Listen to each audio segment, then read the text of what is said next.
من بی باور هستم که چین و روسیه بعد از این قصهشان مفت است. نگفته چی دلیل؟ چرا؟ همین مادرو رئیس جمهور ونزوئلا کسی بود که به روابط نزدیک با چین داشت، چین خود قرارداد کرده بود به چین، به روسیه همکاری داشت، به ایران هم دو سه دفعه سفر داشت.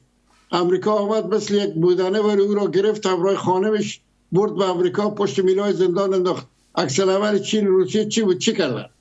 در شورای امنیت چی فیصله کردن؟ چی شد؟ امریکا رو چی محکوم کردن؟ این فیصله کردن چی کردن؟ مردم فکر میکرد که روسیه به میدان میاد، چین به میدان میاد. نه، من فکر میکنم که بین روسیه، چین و امریکا یک تعامل، یک معامله شده.